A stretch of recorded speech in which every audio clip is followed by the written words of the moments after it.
So what I'm going to be working on today is a variation of essentially like a layer with a bob with layers. I'm going to grab my stool because I definitely want to be practicing good body positioning. But specifically, I'm going to be playing with a variation of a bob with layers, and what I have been hearing this called lately in salon is the wolf cut. Now it's funny, it's one of those cuts that there's so many variations of it out there. Some people will think it's a mullet, some people will think it's a shag, some people will just think, oh, that's just a haircut with layers, because this can really live at any length. But specifically, I am a huge fan of short hair, and short hair for me is going to be anything that lives like up off the shoulders personally, and then all the way up to ears, or like a buzz cut. So I'm going to be working a variation of the wolf cut at this length. It's above shoulders.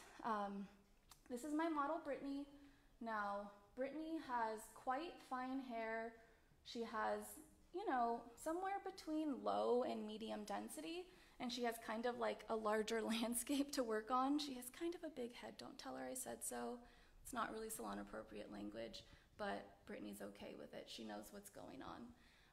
So what I really wanted to work with is something that's going to kind of narrow out her silhouette and also work with that really cool wavy texture and that slightly, finer density. What I'm working on right now is the outline of the haircut, and I'm approaching this in thirds. So I've set up my sections so that I kind of have like a rounded, like somewhere between like a diagonal forward and almost a horizontal, but rather than coming to a sharp point, this rounds with the head shape. So it's really mirroring where that occipital meets the mastoid process, meets the hairline behind the ear. And I'm working in thirds just to slightly round out this baseline.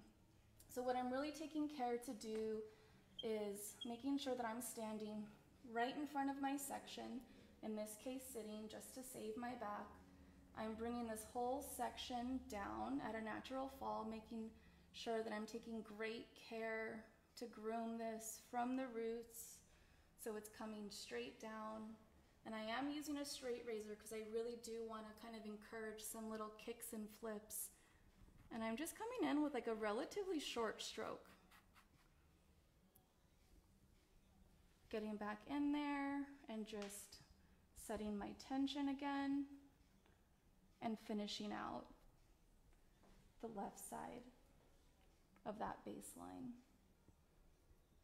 Before I go any further, I'm going to flip to the right side now, so I'm just turning her over. So again, I'm right in front of that section. I just want to remind everyone at home, this lesson is really for you. So if you have any questions, please ask. I'll do my best to answer all of them. And if you feel like your question got skipped over, please don't be afraid to ask it again. I have my husband, Chris, who's here, and he's going to be getting all of those questions to me. So again, I am bringing this down at a natural fall, dropping my fingers just past my guide, and again, working in short strokes. Can everybody hear? Can everybody hear? Give us a thumbs up or something to let us know that you can hear us. Okay. So I'm going to check for balance because again, that's something that I need to practice on. It's like one of those things sometimes we take for granted, but now I'm going to go through just taking a piece kind of at each connecting point. So where I come from the middle out to that round of the head, now I'm going to be checking on the outside of that, and I can just feel my right side's the tiniest bit longer. So I'm going to come back in and edit that just a touch. And I'm taking care to kind of turn Brittany's head just away from me the tiniest bit. This gives me a little bit more room to work in there, a little bit easier. And again, I can see that to me is like a little too close for comfort with a razor and my fingers. So I'm gonna actually switch to my scissor here. But what I want to show you. That's good that you're switching. Ashley Elizabeth just asked, what percentage of your haircuts do you use your straight razor? You know, on most of my haircuts, I am using both tools. I'm using both my razors and both my razor and both my scissors. I work with my feather plie essentially to kind of create a rough outline on wet hair. Wet hair is really where I feel most comfortable working with my razor. And on the other end of that spectrum, I'm typically a dry cutter, so I typically work with my scissors on dry hair. And I find that I can really find a really nice marriage between the look and the feeling of both of those, with both of those techniques. That being said, again, what I'm thinking about when I am switching tools is how can I make sure that I'm keeping the feeling of that razor cut if I'm switching to my scissors. So what you can see here is I'm coming in and I'm just going up the tiniest bit deeper with these little point cuts. So I'm not trying to go super deep, like anything past like even a ½ inch. It's really just that little 1/4 inch, which is gonna be a similar texture to what I did with my razor.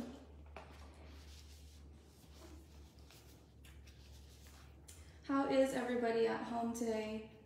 If you're at home or if you're at the salon taking a break, I really do appreciate you sharing this time with me today. Anyone out there, Chris? A lot of people watching. Cool. Got some thumbs up, some happy faces. Cool. So let's switch back now to my razor. What I want to show you too, how I've outlined this section. Everything that I'm really doing, everything that I'm working first is going to be encompassing kind of like the outline of the haircut. So what I have done is pre-sectioned from the top kind of to the bottom, leaving my entire outline of the haircut out. So I have everything from the fringe to that front corner, whether I want to keep it or let it go. That's between me and Brittany and our inspiration. And then of course, all the way to the back nape. I've outlined all of that. I'm really doing my best, and this is something that I'm actually practicing on lately, is how to work more efficiently. I'm a little bit of a slow learner, so I'm really trying to think of, okay, Judith, what are some ways that you can work a little bit faster? One of those ways is just by making sure that I'm working on the outline separate from the layers, and that I'm giving myself some good boundaries to work within. Yeah, Summerfield asked, why not point cut it in and then razor? Why do you do that way around? Why not point cut the line first and then razor it? Is that the question? Why not point cut it and then razor? Why do you do it that way round? So I'm working round because I want a little bit more softness, and actually this is probably a good moment to just show you the inspiration picture, because that's going to help me make my next creative decision on how I approach this line technically. So I'm gonna first close my razor just for a moment, just for safety.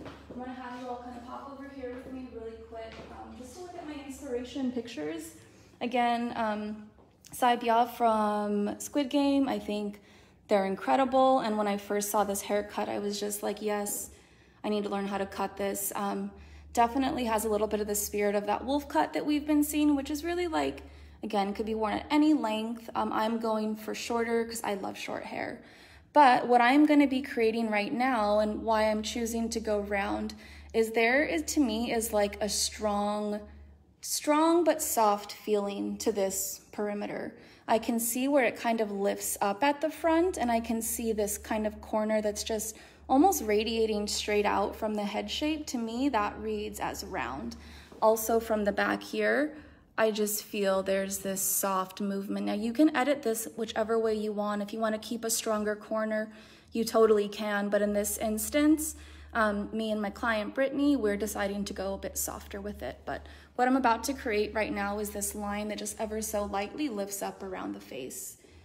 And to further answer your question, why is it that I decide to use the razor and then the scissor, is because I kind of want to get to the point to some degree. If I want softness, if I want to remove this length quickly while creating texture, for me, the razor is how I just feel I can achieve that best. So what I want you to note is rather than having Brittany's head straight up and kind of, you know, perpendicular to the horizon, what I'm actually going to ask her to do is to lean her head forward. What this is going to do is essentially shift the over direction of this section. So now this hair at the top of the section, it's not going to be traveling as far as it would be if she were upright. So by tilting her chin down, again, I'm shifting how I'm going to be over directing this section, and it's going to help me create a line with a little bit more efficiency and a little bit more accuracy than if I just were to etch it in on my own. So combing all of this down to natural fall, and my natural fall is still coming from the root. Shifting my fingers just past my guide, coming in with an even shorter stroke right through there just for density and just to kind of account for that little bit of a jump around the ear, which would typically create a hole, but honestly for this look, I'm not so concerned about that because we're going for kind of some wild softness anyway. Let me just show you when I lift her head. Now I have this soft lift. So do you see that line that I was able to really create with like accuracy and precision based off of the tilt of her head? So now let's do the same on the other side. Yeah, I said thanks. Cool. So let's do the same over here. Getting that hair out of the face. Again, making sure that Brittany's tilted just with her chin down just a touch. Getting all of this to natural fall.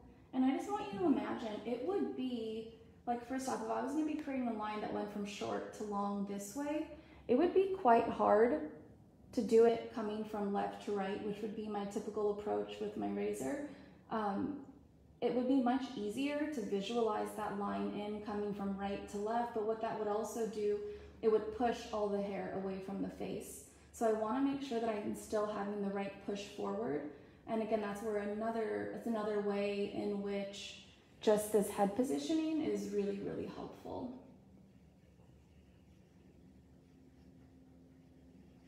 And just trying to visualize a line that lifts, you know, towards the front of the face. Sometimes that's kind of hard for us to do. So this is just helping me get to where I'm going in an efficient way. See that little bit of a corner? I kind of chickened out there. Let's go ahead and cut that off with our scissors instead.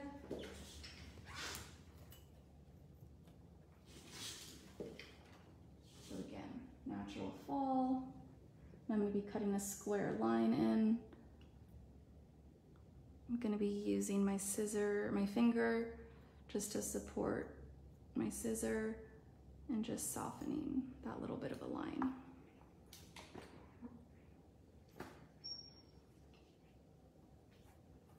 So again, I'm just getting that really like nice, kind of lovely lift towards the face, which to me is a marker of this haircut.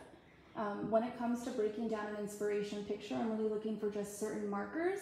And in this case, I do think that lift upward is incredibly important. And it's something that maybe we're not used to doing. So it's really fun for me to approach. So now that I have my baseline set, I'm gonna take a peek in the mirror. Let's set that parting back in. You know, let's just make sure we finish that line out. Let's add these couple little fringe pieces, and even though they're all probably not gonna meet, I know I'm gonna end up cutting these later again with my actual fringe itself. So for now, I am just gonna stick with my scissors. Let's make sure that's clean.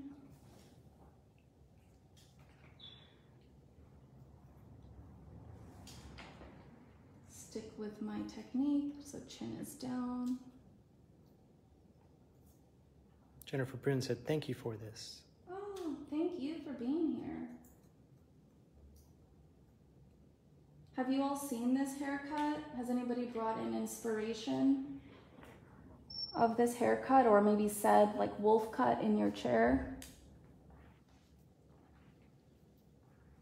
I know I have, and I know when I first saw this haircut earlier this year, I was just thinking, what is that? Like, what does that even mean? Is it just like, I can't help but love like how quirky it sounds. It's just fun and kind of, it just sounds like a fun haircut to do. And I think that people should have fun with their hair. So I was kind of all for it, but it definitely made me think as a professional, okay, well, what does that actually mean? And also just a reminder for me to not get too tied up in the words themselves or the label itself, but more than anything to look at that picture and just consider what is it that I need to do to really achieve this look and to execute it properly. So I, in salon, have been doing this cut a few different ways. How would you define the wolf cut, Tatum asks? Seems like new terminology. I mean, it's new terminology. Yeah, I think it's like, okay, without getting too deep into this, I feel like we're kind of in an age that's obsessed with branding. So I think the wolf cut in all reality is just like a really cute marketing like catchphrase, you know, for a bob with layers. But more than anything, I would just say that it's gonna totally depend on the length, because this haircut is also, it exists at long lengths as well as short lengths. So the spirit of this haircut is going to be almost a heavier weight line. Whereas shag, you're getting all of this layering kind of clustered around the face. The wolf cut to me develops a little bit more of a weight line. It can vary in length. Some wolf cuts you'll see quite a heavy weight line sitting like right around jaw. In the longer versions, a lot of those weight lines can sit a little bit lower, but I typically will see like a flow to the cut. I'll see kind of an airiness to it, an imperfect feeling. If you guys have seen at all like the TikToks for this haircut, you'll see a lot of people who are cutting this haircut at home simply by like making a ponytail right at the top of their forehead and just doing a square layer. So kind of I guess the hair nerd in me, or the professional in me, the educator in me, looks at that and says, okay, well, how can I recreate that at home? So when I think of everything being brought to the middle of my head, I'm just seeing instantly like almost an inversion or an over direction happening and just radiating from one spot on the head shape. So that's exactly how I've been approaching it in salon. However, today, just to do something a little bit different and to challenge myself and to give myself a little bit of room to practice, I'm going to be working, rather than using my elevation from the top of the head, I want to kind of approach this haircut with a layer that I don't use often, but that I want to kind of experiment with, which is more of a flat layer, which means I'm going to be layering from the back of the head, from my perimeter. Emma Bassett, every wolf cut she's been asked for has had completely different looking inspiration. Yeah. Considering shape instead of getting caught up in a name is great advice. Thank you, and thanks for watching, Emma. I'm happy you're here. Yeah, I think that's great advice. We're always going to be thinking about what is it that the client is showing me in this photo that they love, or what is it that I'm inspired by, and how can I, choose something that's going to be suitable, help them feel fresh, help them feel like they have a brand new look, and then just walk out of the salon feeling confident. And yeah, I love that word, like fresh. And to me, the wolf cut is a fresh take on a shag, on a bob, on a long layer. It's all these different looks coming together. So definitely make sure you're going through a little bit of like a collaboration moment. Maybe do like a tiny mood board with your guests to make sure you're on the same page. So I'm gonna pause just because I want to choose my length for these layers, and I want you all to kind of watch my process. This is always quite important to me, and something that truly I've kind of struggled with throughout the years. One thing that I know, and I have a video kind of just showing you how Brittany came to me, how Brittany walked into the salon, and like what her texture is really like. when it's dry. Brittany has a cool wave, but the ends of this hair are really like quite fine, not a lot of substance to them. So I want to make sure that I'm giving the entire haircut a really good, not just a trim, but like addressing those dry ends from top to bottom. So I want to think about two things, which is how much hair do I want to cut off to address that dryness, but also how can I make this make sense with the perimeter and like the feeling that I'm going for. So I feel like if I were to, again, do this flat layer all the way down to the perimeter, this would be pretty heavy. And I want these layers to be a little bit croppier, a little bit shorter. So I'm gonna kind of be okay if they're disconnected. I know I'm gonna go through and take a little bit of additional weight out afterwards. So there's gonna be a bit of a connection within the disconnection. But what I'm thinking I want is for the longest layer to almost hit like the hairline, so everything can like kick out from there. I really want to see like quite a prominent flip. So Frankie Pham asks, do you often check in with your guests during a haircut, or are you mostly just executing the initial vision? I mean, it really depends. I will do my best once we get back from the shampoo. Sorry guys, we have a guest. USPS. Give me 1 second, guys. Postal service.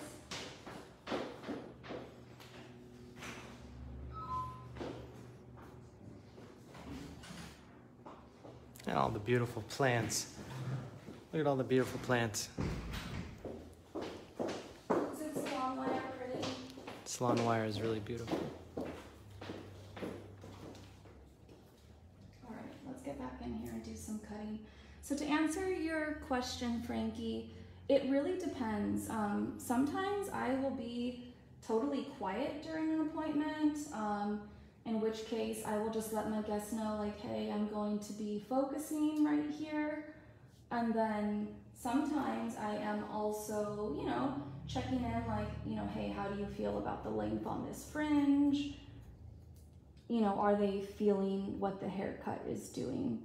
But to be honest, I do my best to kind of set that initial vision at the start of the appointment.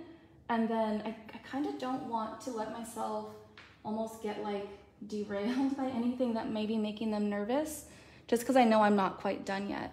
So I really try to be careful to not like change course in like the middle of an appointment.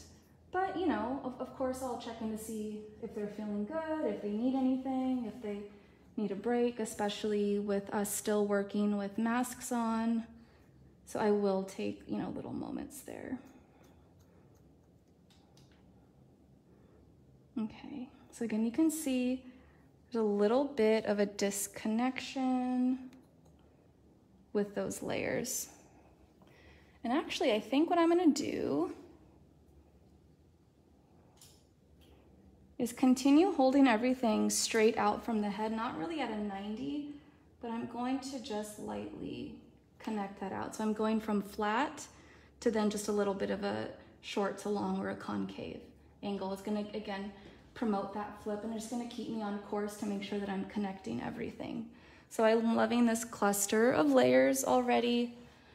And the reason specifically that I chose to go with a flat layer today is, again, I'm always at home like searching, thinking, what are the, you know, are there different ways to cut hair that I am not doing?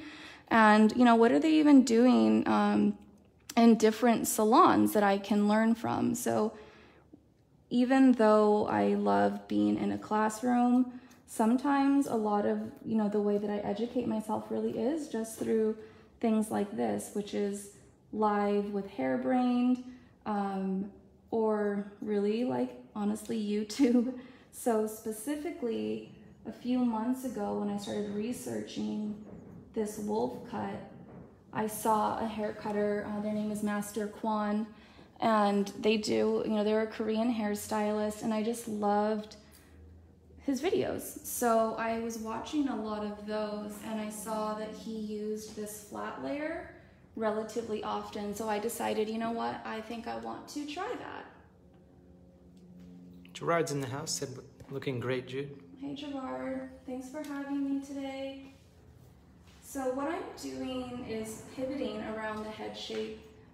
And this is kind of like that thing where even though a flat layer, typically you're almost like creating like a box around the head, everything's coming back, still keeping with the spirit of this cut and really again going for that layer that kind of radiates from the head shape, I am deciding to pivot instead. I'm over directing each section back slightly just to like very incrementally increase my length, but then I'm also pivoting because I really want these layers to kind of just kick out from the head shape. So I'm creating a nice strong shape, a nice strong layer, but really keeping that spirit of like flips and softness to it.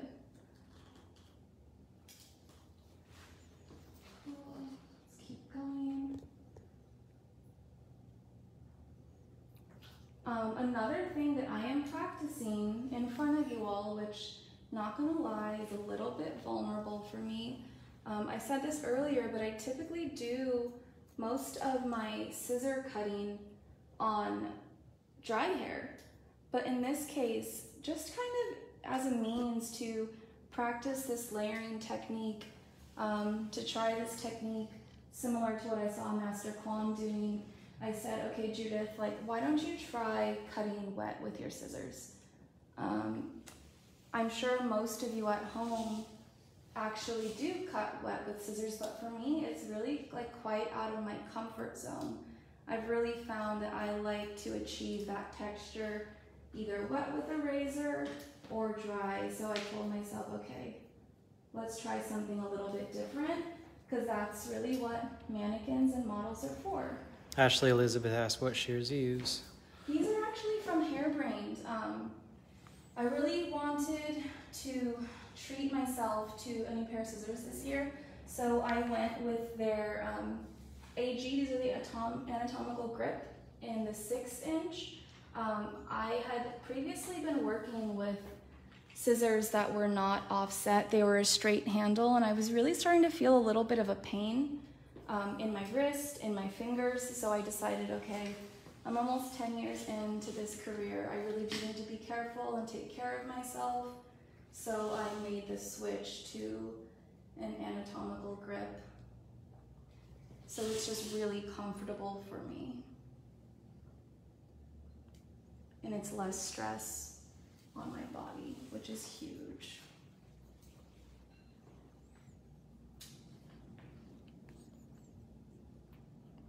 So kind of just moving through this again relatively quickly, making sure that I'm sticking to my technique. And anytime I'm kind of like workshopping a haircut like this, I will do it, you know, several times on a mannequin, maybe moving from longer to shorter. In this situation, you know, I'm kind of just going a little bit with not necessarily just my gut instinct, you know, I've kind of pre-planned a little bit of what I wanted to do last night. And then I told myself, you know, Judith, you can leave a little bit of wiggle room to make those like intuitive decisions while you're cutting. And again, one of those was just that like deciding to do a concave layer at the end here versus leaving it to be completely disconnected. But all that's to say, it's kind of just trying to tune out just a little bit and just cut the hair and kind of go with the roadmap that I've created in my head. Frankie said happy almost 10 years, and Gerard said salon wire's looking great. Yeah, isn't it beautiful? I love salon wire. We are a clean air salon, so we work all with kind of like independent hair care brands, all clean, free of artificial fragrances. Coming back from, you know, being at home last year, I just really decided I want to work with the product lines that I am curious about. And those were ones that are carried here at Wire. So we use Reverie, Hair Story, Colton King, And that's going to be all that I'm working with today as well, which I think also goes with the spirit of this haircut. You know, I've been thinking a lot lately of hair care, more like skincare, and just what can we do to make hair be its best self. And to me, that means like a simple approach to hair care. And I know that Korean skincare is a huge thing, using good ingredients and a good routine, just, you know, to keep ourselves feeling cared for. So again, there's that concave.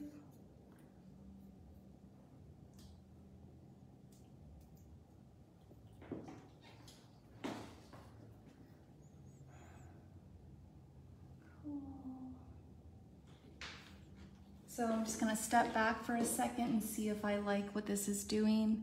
And I am. Again, I just love this like little bit of a weightiness that's being created. And the cool thing to me about a flat layer, I think Erin Scott Lacey said this, and I was like, oh my gosh, that's like mind-blowing. On a post by Mike Farella of the Kingly Hair Group.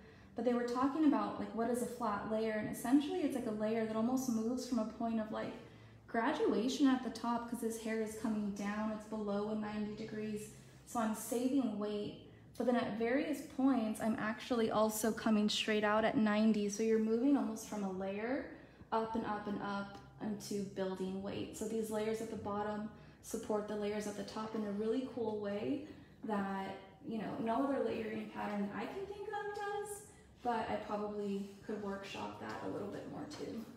Tracy asked, can you do this cut with curly hair? Yeah, most definitely. And that's where I would definitely say, like, take a peek at all the different like variations of the wolf cut out there. I actually think, Chris, if you were to come over here, I have like a variation there on curls, and there's the Instagram handle for the person who cut that haircut. But these were all different looks that I've been kind of staring at and just trying to key in on all their differences as I've been studying this haircut. Okay, so what I'm gonna do from here is now moving forward. Let's see. I am going to see if I want to stick with a little bit of a travel, if I want to over direct everything. I'm thinking for this first one, I'm over directing back just a touch, really to where my previous layers were cut. And then I'm shifting my hand out just so I can recreate that little bit of a short to long at the bottom. Let's see, let's look at what I really have here to work with. So I'm just taking a horizontal across the top. Do you see how fine that is? I really want to make sure that hair is cut. So if I were to over direct this all the way back, it would still make sure that I am getting a nice healthy trim. So I think I am going to do that. What I like about that too is it kind of is an interesting juxtaposition against the hairline, which had a little bit of a kick upwards. And that is just one thing that I think is just interesting, is how can I make shapes that maybe don't technically line up perfectly still come together. Just moving forward.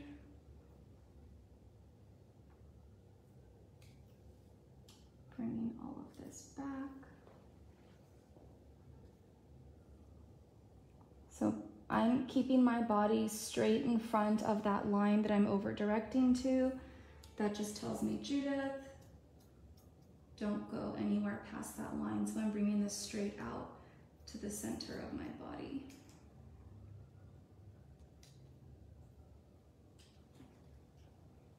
And again, you can see that really cool weight line forming that to me is a marker of this haircut.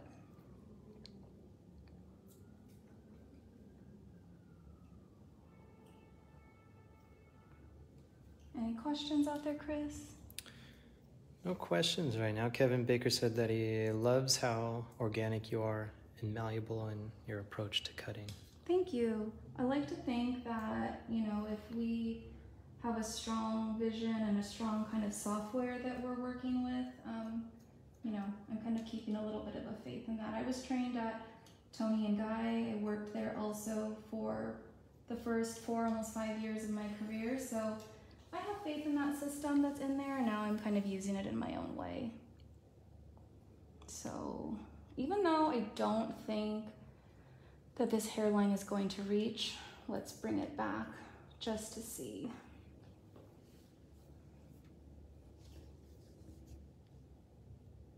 Just a touch there at the bottom, and I'm going blunt. Just because that's still gonna leave a textured line behind. It was so wispy that I just wanted to bring some strength back to it. So now taking a moment just to look in my mirror, look at that shape that's being formed.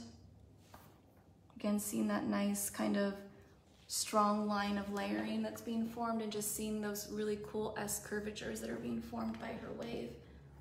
Now let's repeat on the other side.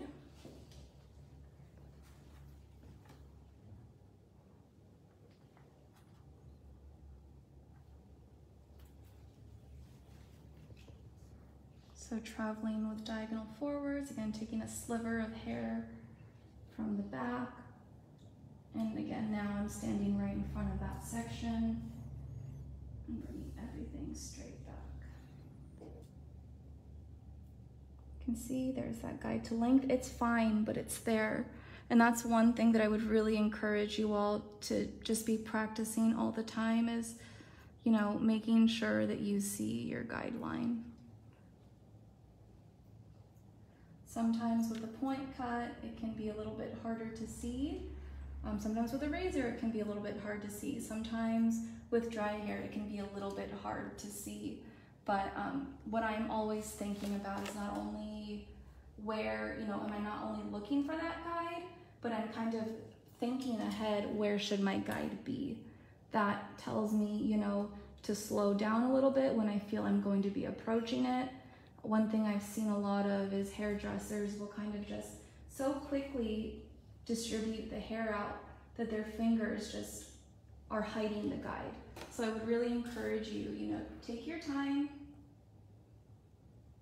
combing everything back in the direction that I'm pulling it.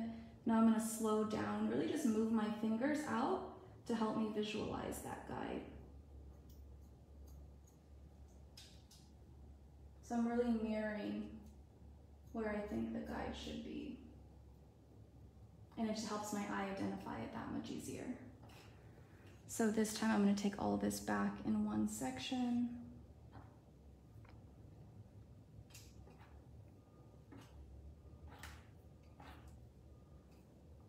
And to be honest with you all, like in salon, I am not the fastest hair cutter. So even, you know, I don't know if you all have any, if you time yourself or anything like that, but even sharing with you all today for hairbrained and pivot point, it's kind of great practice for me just to be working within a time limit. I can be like quite a methodical hair cutter, and I can get a little bit into like overthinking. So I'm really just moving forward with this plan that I put into place, and now I'm gonna go through and just detail everything out and kind of tap into that more intuitive place. So from here on out, I think I'm going to approach the rest of this haircut dry. So what I'm gonna do is really quickly just blast a little bit of this moisture out, which is something I've been doing a lot in salon lately, which is getting back into my roots and kind of cutting that hair dry and relatively smooth. However, what I'm going to do is not necessarily get her 100% dry. I'm gonna get her about like 90–95% dry, so I'll be able to see each individual fiber of the hair, but it's gonna leave a little bit of room for like malleability and for her wave to still pop back out. So I'm gonna do this really quick, mostly with my hands to begin. I'm gonna stick to a low speed and a higher heat just to make sure that you can hear me. But this is one of my favorite kinds of the haircut, and that's going to be just really watching what the hair does, how it likes to move, and paying attention to any like pockets pockets of density that were kind of hidden when the hair was wet. It's also a really cool time and something that I would encourage you to do in salon, which is kind of giving yourself a little bit of room to be surprised by what your client's texture can do. I really can't tell you how many people come into the salon and say, oh my gosh, like my hair is dead straight and I can't get it to hold a curl or to wave. And by the end of the haircut, you know, their hair is waving on its own. So all that's to say is I really think that a proper haircut, you know, maybe being a little bit courageous with the shape that you're creating, taking everything away from just like one length or very long layers, it can really reveal some cool things to the client and their hair, which is also something that I do like to practice when a client is telling me that I can do whatever I want. You know, if it were up to me, I do think most people would have fun styling their hair. I don't want them to feel restricted on the day-to-day. So for me, just something that's going to be easy to manage, is going to go with their natural texture, that is hugely important. So I'm really just doing, again, a quick blow dry, aiming at the roots, and I'm working around the head in sections. So I went from back to front, now I'm going again back to front. Just doing little circles. And by doing this, what I'm really allowing the hair to do is move naturally. I'm not gonna sit here and try to force that volume up into the hair. I really just wanna create movement at the root, which is again huge when it comes to not only this haircut, but from what I have seen and studied in Korean beauty, they are really all about root lift. There's another version of this haircut, it's called the hush cut. I don't know if you all have heard that one, not to like throw a whole like monkey wrench into the situation, but from what I've observed, the only real difference between those haircuts is really going to be almost like a styling difference. So some of these styles are going to be a little bit smoother, whereas others are going to have a little bit more of like a wild feel to them. And specifically when I'm thinking of the spirit of this haircut today and the inspiration that we're using of Saibyeol from Squid Game, you know, they didn't really have time to style their hair when they were playing the Squid Games. You know, everything was really gritty. It had a really cool wave and movement to it. So that's ultimately the finish that I'm going to be going for. But right now, I am going for a little bit of a smoother feeling, just so I can study my haircut and get in here and take a little bit of weight out and do my finishing.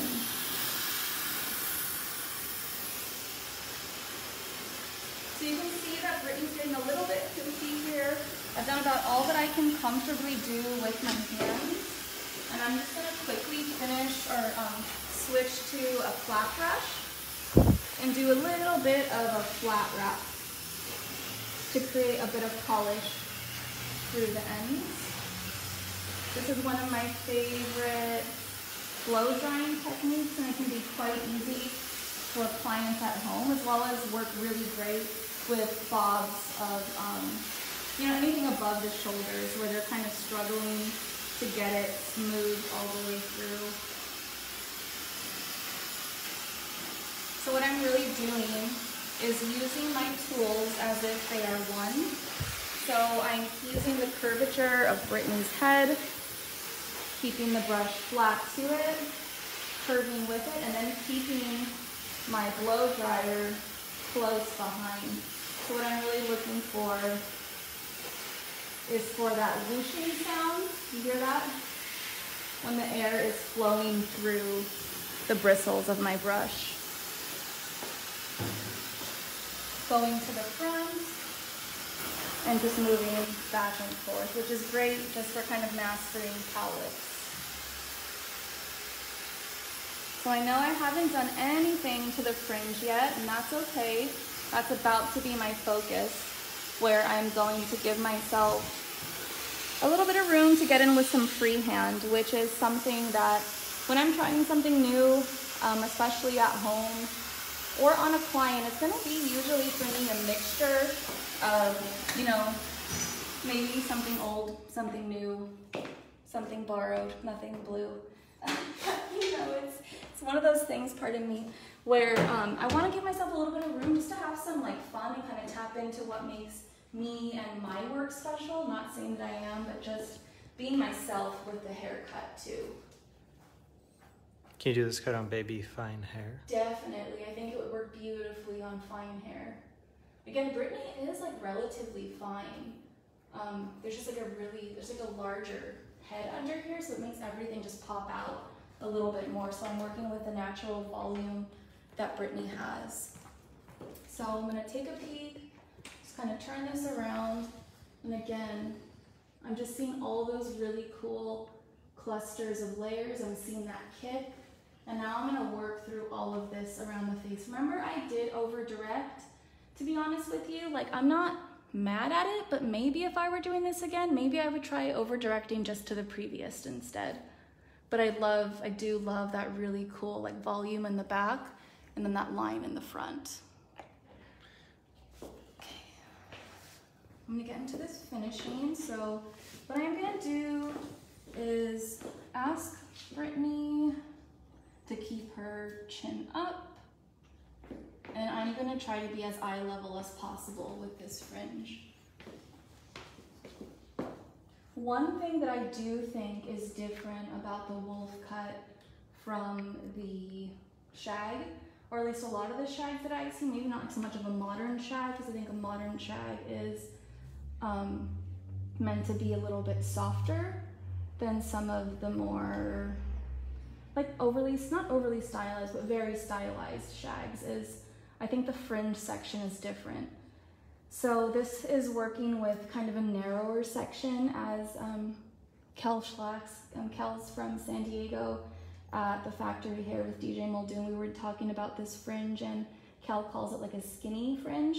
So it's gonna be quite fine and wispy. So what I'm looking at, rather than a typical fringe, which I would place my comb at the top of the head and think of anything that, you know, from that top apex as it curves forward, that would be the fringe. I'm almost going even lower from that. So as I'm placing my finger at the top of the head, I have that first curvature, and then I have the second curvature. So I'm gonna be working within that second curvature.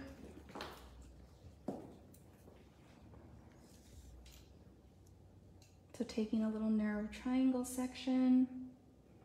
And you can really do any length that you want with this, but I personally have been thinking a lot lately, you know, just being really careful of hair that's going to pop up, but also just like, you know, bangs that kind of sit in the eye just a little bit. I don't know if you all have ever had this, but like a client will come in with a picture where the bang is sitting a little bit in the eye, and then you cut it there and they're like, oh, but it's in my eye. You know, so I think this like little kind of baby fine wispy section is a really good remedy for that, because it can kind of just kick off ever so softly to the side and not be too much of a bother. And it's one of those things where it's just like, those are the things that you would talk to your client about. You know, are you comfortable if your bangs are a little bit in your eye? So what I'm doing is using a little carving motion. On the right, I'm coming from the outside, so this can kick out. And then on the left, again, coming from the outside, I'm letting that hair bend just a little bit, but really keeping it at a natural fall. So I'm not overly disturbing it, and just seeing where that falls. Tiniest bit shorter, so I'm really using just that little pivot of my scissors and just slowly carving it shorter and shorter. Now I'm going to come back in and just strengthen that the tiniest bit. Cute. So from here, I want to make sure this all blends, so I'm going to take a fine section from the top, clip this out of the way. I have these clips that I love for dry cutting and really all cutting. They're from YS Park. You can find them on the HB Pro shop, but they are flat. They're not going to crease the hair. which is huge for dry cutting. I really would encourage you, if you're doing your cutting with crop clips, crocodile clips, the one with teeth, it's not going to be the most beneficial just for the client's texture and being able to work from wet to dry without disturbing or changing the texture. So what I'm going to do from here now is hold this section out towards the face. I'm going to identify that longest piece from my fringe. I'm going to step behind my client, and I'm just going to slowly carve out a line that pushes away from the face. So I'm really working in increments of short to long, all the way out to that corner. And from there, I'm going to split that in half. And what I'm thinking about is like creating grooves in the hair. So again, connecting these in a disconnected way.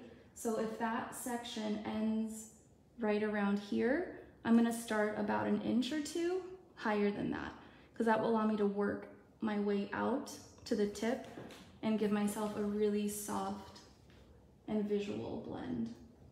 So again, picking that up just as a marker, locking in my gaze.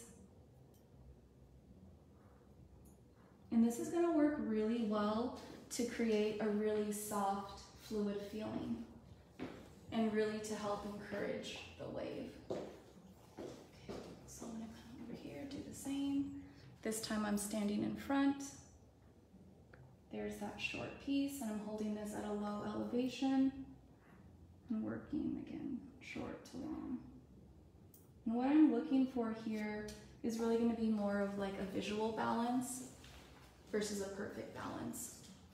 If you are someone who is more of a precision cutter, that's incredible, and I definitely think, stick with your vision. At the other end of that spectrum, if you're looking to try something that's a little bit uncomfortable, a little bit out of your wheelhouse, maybe try working a little bit more organically in that approach. I'm still trying to keep my technique intact and trying to make sure everything's going to work well together, but I'm taking a softer approach to it. Okay, let's see if any of this needs to connect still. There that is. So I'm going to lift my elevation a little bit higher, still staying well below 90. And I'm really opening and closing the whole way through. So this is definitely, I hope that this looks similar to maybe your razor cutting, if you're a razor cutter. And again, this is where this kind of ties in a little bit with the shags that we're seeing, and reminds you that these trends aren't entirely far off, but it is just, it's its own thing in general. And I'm just making a couple small shifts in how I'm detailing this out to keep it more in the spirit of that wolf cut.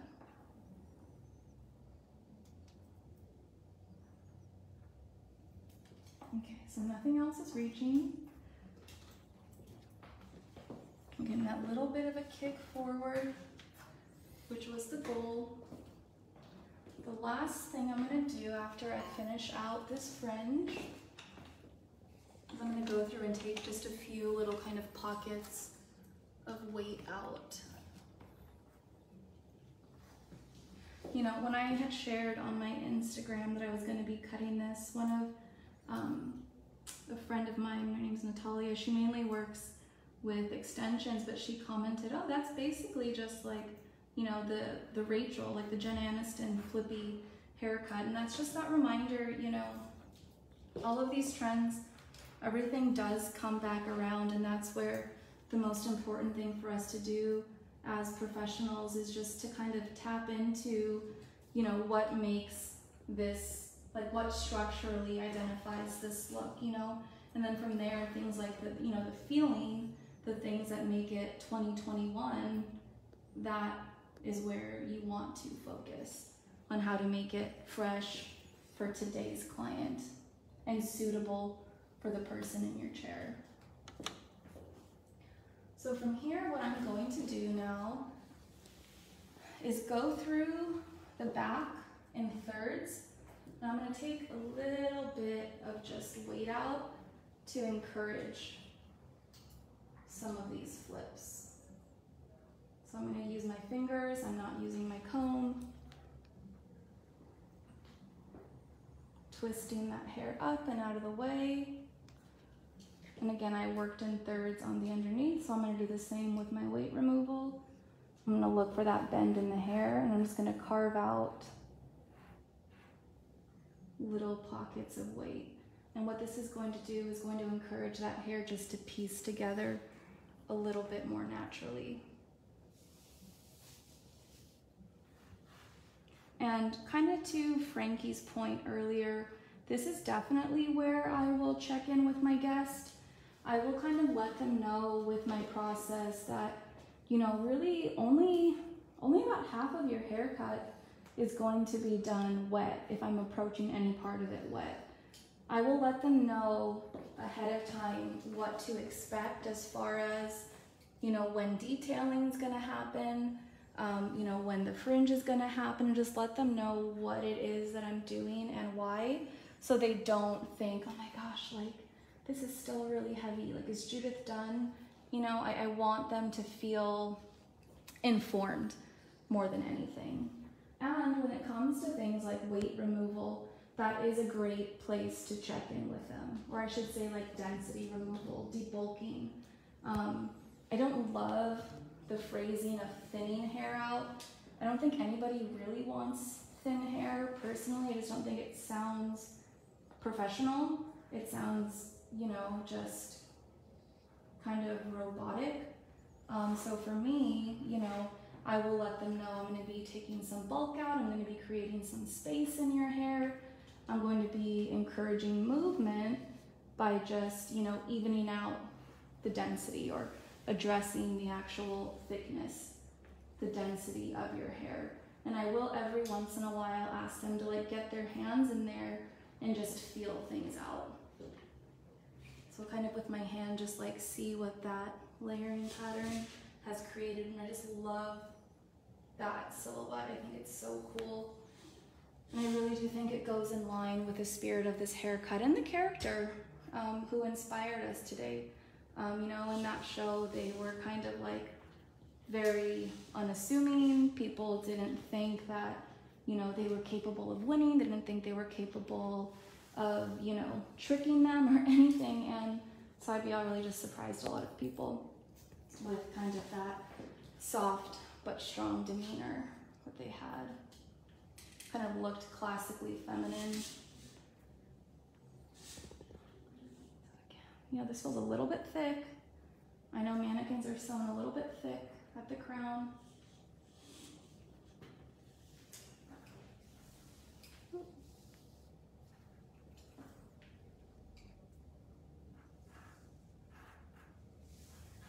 As we are kind of coming to a close and just finishing these last details of the haircut, I just want to thank everyone for being here today. I want to let you know that if you've enjoyed me sharing, if you've enjoyed kind of the way that I share or the style in which that I share, I've been really happy to partner with Hairbrained for a little bit here now, and I actually have a couple, I think maybe actually 4 haircuts featured at their HB Live Academy. So if you'd like to learn a little bit more from me, I have a few different short haircuts that I share on their website, and then I also have one long haircut on there. So I think I do work the combination of, again, wet and dry cutting, razor and scissor. So if this has been interesting to you at all, please do take a minute to look at the offerings that I have on there. I will also just say again, all the products that I've used on Brittany today are clean. They're all meant just to really care for and encourage her natural texture. And I really do love that they don't feel heavy at all, so I can really just naturally style Brittany out.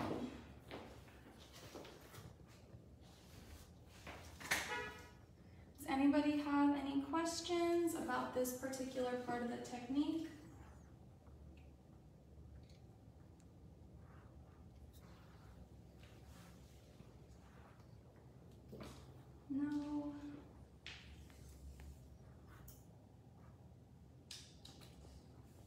questions, Chris? No questions. Cool. This will be saved on Hairbrain's, Facebook Live tab here on the website. So if you want to watch this again, you'll be able to do that. If you want to share this with anybody you know who may be interested, you can definitely do that as well. And maybe next time you can kind of like cut along with me.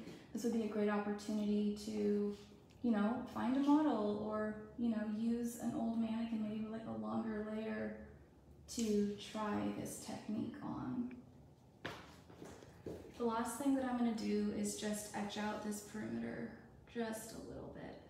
So I'm really just going through and picking and choosing the bits that stand out to my eye, and I'm both outlining them and piecing them out at the same time. Because I know that my initial technique was solid, this is where I feel really comfortable personalizing the cut for my client and kind of getting into it and breaking it up. And what I'm really working on here is not using my comb and just picking up those pieces that stand out to me.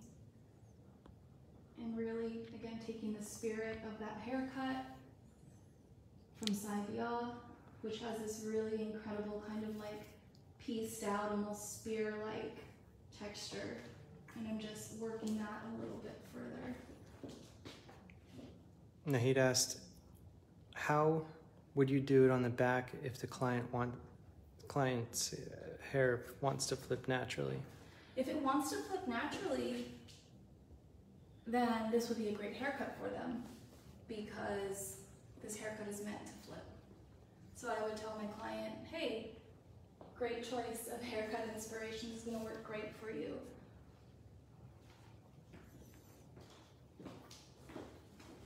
If they don't want it to flip naturally, then I would choose a different haircut. And that's where suitability is going to come in. You could also, that initial layer that I chose where I disconnected things to encourage the flip, you could choose a longer layer that's going to keep more weight on the perimeter.